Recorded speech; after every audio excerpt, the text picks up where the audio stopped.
আসসালামু আলাইকুম। আশা করি সবাই ভালো আছেন। অনেকদিন পর নতুন একটা ভিডিও নিয়ে হাজির হলাম। আর এই ভিডিওটা আপলোড করতে করতে অনেকটা লেট হয়ে গেল। আজকে আমরা এসেছি এশিয়া আন্তর্জাতিক বাণিজ্য মেলায়। যদিও এই মেলাটি আরও 2 দিন আগেই শেষ হয়ে গিয়েছে, কিন্তু আমার ভিডিওটা আপলোড করতে একটু দেরি হয়ে গেল।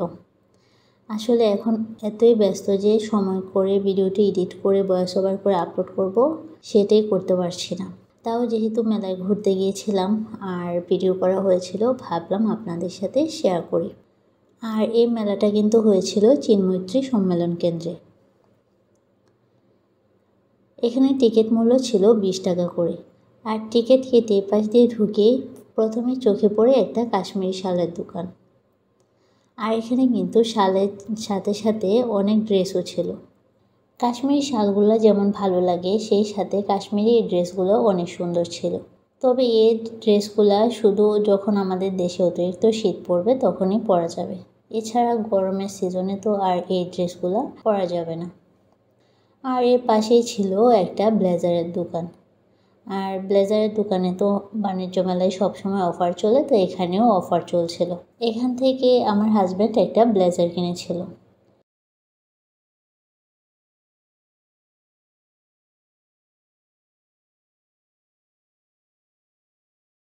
তারপর পাশেই রয়েছে একটা 130 টাকা করে জিনিসের দোকান। এমন অনেকগুলো দোকান ছিল। আর এই ধরনের দোকান বা স্টলগুলো সবসময় বাণিজ্য মেলায় থাকে। তো এমন আস্তে আস্তে আমরা সবগুলো দোকানে একটু ঘুরে দেখছিলাম। এই মেলাটা কিন্তু খুব বড় পরিসরে হয়নি, মোটামুটি ছোট পরিসরে এই মেলাটা হয়েছিল। তবে এখানে অল্প পরিসরে দোকানের পরিমাণ ভালোই ছিল, তবে দোকানের সাইজটা একটু ছোট ছিল। এখন পূর্বাচলে যে বাণিজ্য মেলা হয় সেখানে কিন্তু ভিড়টা তেমন বোঝা যায় না। তবে এখানে এবারের আমি দুপুরবেলা গিয়েছিলাম, তখনও এখানে যথেষ্ট ভিড় ছিল।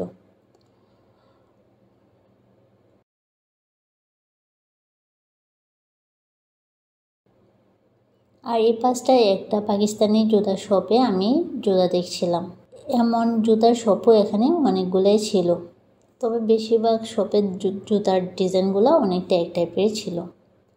এখান থেকে আমি এক জোড়া জুতা কিনেছিলাম। জুতার প্রাইস নিয়েছিল মেবি 900 টাকা। তো এমন ঘুরে ঘুরে সব কিছু দেখছিলাম আর টুকটাক জিনিস কেনাকাটা করছিলাম। এই পাশটায় একটা আচারের দোকান ছিল। খাবারের দোকানের আর একটু সামনেই ছিল একটা জামদানি শাড়ির দোকান। এইখানে জামদানি শাড়িগুলো তো অনেক সুন্দর ছিল। আর এছাড়া আরও কয়েকটা কাশ্মীরি শালের দোকানও এখানে ছিল। তো যা হয় মেলায় টুকটাক সব দোকানগুলি একটু ঘুরে দেখছিলাম। আর এই অল্প জায়গার মধ্যে ফার্নিচারের দোকানও কিন্তু ছিল। আর এইসব ফার্নিচার ঘুরে ঘুরে দেখতে ভালোই লাগে। আর এবারে মেলায় বেশিরভাগ জিনিসের দামগুলো লেখা ছিল। আর যে জিনিসগুলোর দাম লেখা ছিল না সেগুলো আমার মনে হচ্ছিল একটু অতিরিক্ত দাম চাইছিল। আর আমরা দুপুরের দিকে মেলায় গেলেও মেলায় যথেষ্ট ভিড় ছিল। আর এর পাশে আরেকটা কসমেটিক্সের দোকানে আমি টুকটাক ক্লিপ দেখছিলাম। এখান থেকে আমি কিছু ক্লিপও কিনেছিলাম। এখানেও প্রাইসগুলো ফিক্সড করে লেখা ছিল। আর এই পাশটায় সব জিনিস ছিল 130 টাকা করে। এই গোল্ডেন কালারের জিনিসগুলো দেখতে কিন্তু ভালো লাগে।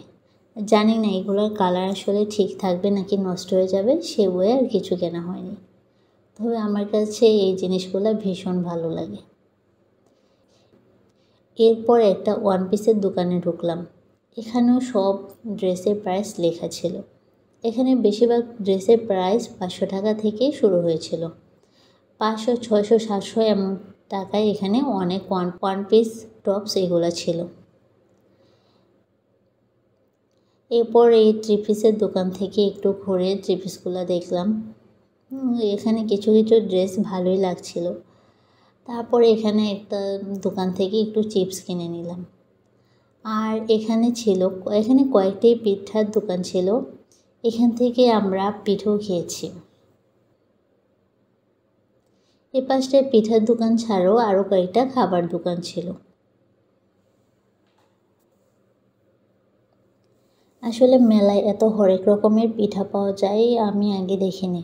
হয়তো বা বাণিজ্য মেলায় কখনো আমার খাবারের সাইডটা ওইভাবে ঘুরে দেখা হয়নি, সেই জন্য হয়তো আমার চোখে নাও পড়তে পারে। এরপর একটা বাচ্চাদের ড্রেসের দোকান দেখলাম, তারপর আবার একটা জুতা শপ, তারপর একটা বাচ্চাদের খেলনার দোকান ছিল। এখানে সব কিছু ছিল 120 টাকা করে।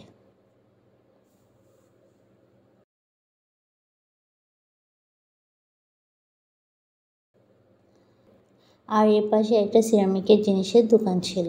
এখানে সব প্রাইসগুলো ফিক্সড করে লেখা ছিল। এই জিনিসগুলোর দাম দিন দিন এত বেড়ে যাচ্ছে।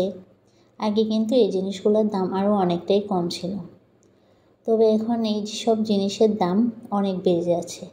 তবে এইসব জিনিস দেখতে কিন্তু ভীষণ ভালো লাগে। এরপর এখানে একটা দোকানে এই ব্যাগগুলো দেখছিলাম।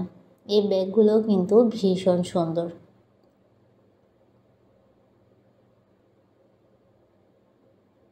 আসলে আমার পুরো মেলাটা ওইভাবে ঘুরে দেখা হয়নি। অল্প সময়ের মধ্যে আমি যতটুকু ঘুরে দেখতে পেরেছি ততটুকুই ঘুরে দেখেছি। ওই দিন আমার হাজব্যান্ডের অফিস থেকে হাফ ডে ছুটির নেওয়া ছিল, তো ও যে কাজের জন্য ছুটি নিয়েছিল সে কাজটা একটু তাড়াতাড়ি শেষ হয়ে গিয়েছে। আর তারপর যে সময়টা বাকি ছিল ওই সময়ে আমরা মেলাটা একটু ঘুরে দেখেছি।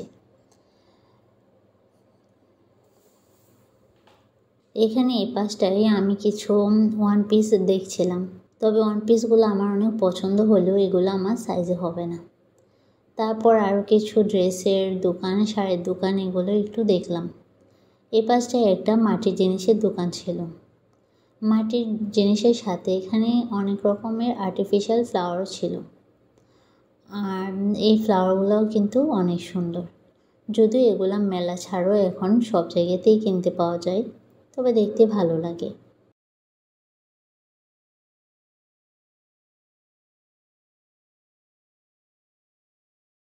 আর এর একটু সামনে এই কার্পেটের দোকানগুলো ছিল।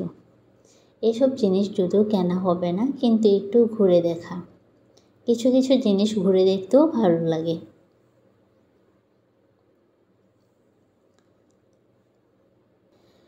এরপর আমরা আরও কয়েকটা ব্যাগের দোকান আর জুতার দোকান ঘুরে দেখেছি। আমার আরও 2 জোড়া জুতা পছন্দ হলেও আমার আসলে সাইজের কারণে জুতাগুলো আর কেনা হয়নি। আর বের হওয়ার সময় এই দোকানটা চোখের সামনে পড়ল। এখানে সব জিনিসগুলো অনেক সুন্দর ছিল। বিশেষ করে এপাশে যে মগগুলো ছিল, এই মগগুলো তো আমার ভীষণ পছন্দ হয়েছিল। তবে এখান থেকে আজকে আর তেমন কিছু কেনা হয়নি। এরপর এখান দিয়ে হাঁটতে হাঁটতে সোজা এখন বের হয়ে যাচ্ছিলাম, আর যে দোকানগুলো পড়ছিল এটা একটু দেখে নিচ্ছিলাম। আর আজকের ভিডিওটা এখানেই শেষ করছি। আশা করছি আজকের ভিডিওটি আপনাদের ভালো লেগেছে। যদিও আমি ভিডিওটা অনেক দেরিতে আপলোড করছি, আপনাদের ভিডিওটা আসলে তেমন কোনো কাজে আসবে না। যদিও ভিডিওটি আমার আরও আগে আপলোড করার দরকার ছিল, কিন্তু আসলে এখন সময়ের অভাবে কোনো কাজই ঠিকঠাক মতো করতে পারছি না। সবাই ভালো থাকবেন। আল্লাহ হাফেজ।